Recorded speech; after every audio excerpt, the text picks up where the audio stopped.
What is up, guys? Dakota here, and welcome back to the Driven Mad channel. So, in today's video, what I thought we'd do is just kind of talk about some of the things that I like about my Bronco, you know, whether that's compared to the Jeep or just in general. I've told you guys what I don't like about it, so I figured I would tell you guys what I do like about it. And so I think we should start off with the way the vehicle looks. So I personally think it looks really good. It's got a fantastic stance in person. Videos and pictures don't quite do it justice, but the body itself is a lot wider than, say, like a Wrangler. The fenders on the Wrangler are similar width, but then the body kind of shrinks around it, like I've shown you guys before on one of my previous videos.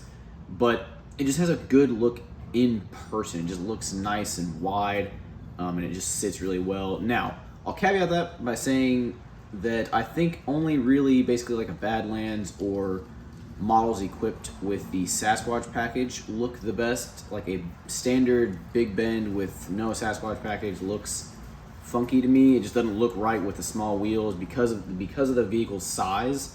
The smaller wheels don't really fit as much as, say, like if you were looking at a sport Wrangler. So to me, the best looking ones is like basically what I have, a Sasquatch package model. I just think it looks really good. So yeah, that's one of the first things that I actually really like about the Bronco. I think they nailed the design. All right, so the next thing that I kind of want to talk about is these guys right here, these hero switches, which is what Ford calls them. And so this is where your sway bar disconnect and your lockers are, your trail turn assist, things like that. And I really like the placement of them. So, you know, in the Wrangler, it's kind of down here and kind of out of eyesight, so you have to kind of drop your head, and you know, if you're just sitting here in a normal driving position, you have to reach a little bit far. Not a huge deal, I know, but just having it right here is very nice. You can just reach it. It's in your kind of peripheral vision. You don't have to kind of look down here to make sure you're hitting the right thing. Again, it's a very small detail. I just happen to like the placement of it, as well as the satisfying click it makes. It's a very tactile feel when you touch it.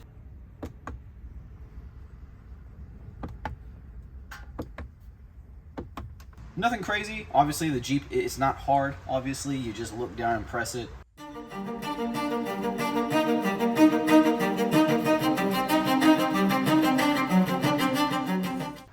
But still, I just like this setup better. I just think it looks really cool. Okay, so one of the next things that I kind of wanted to talk about was off-road. So obviously, if you guys have been following my channel for a while, you guys know that I have a Wrangler as well as a 392 Wrangler. And so while driving those, you know, I was a little worried that maybe the flex on the Bronco wouldn't be anywhere near as good as on the Wranglers. And while it still isn't 100% there, it has a lot more flex than really any other independent front suspension vehicle that I've seen from the factory. You know, we're not talking about, oh, well, if you do $10,000 worth of upgrades on my Tacoma, it'll do the same thing. Like, I'm just talking about from the factory.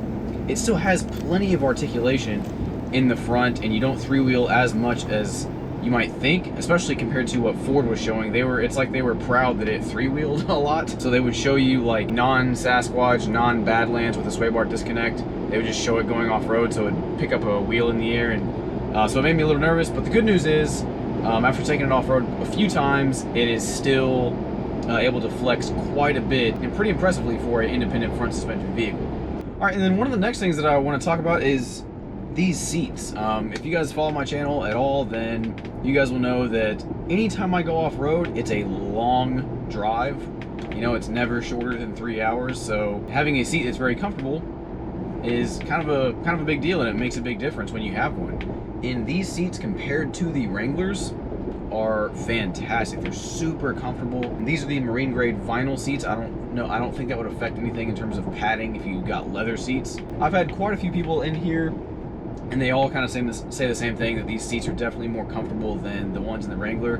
Not that the ones in the Wrangler are bad, but after, you know, I'd say 3 hours or so, you start to get a little bit of fatigue, whereas these are just, you just kind of sink into them. They have enough lumbar support, and you can adjust that.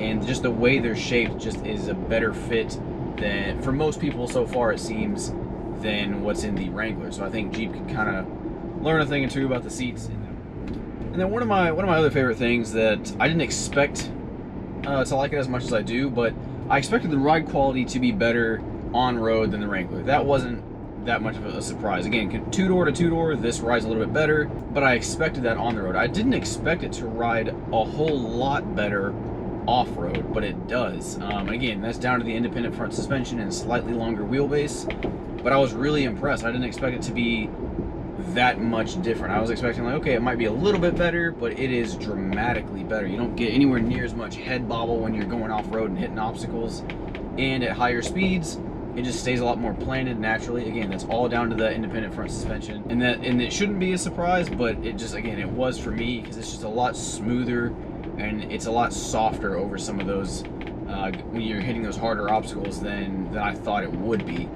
So it's just nice to have, because again, that means you can be out on the trail longer and not feel like you're getting as beat up.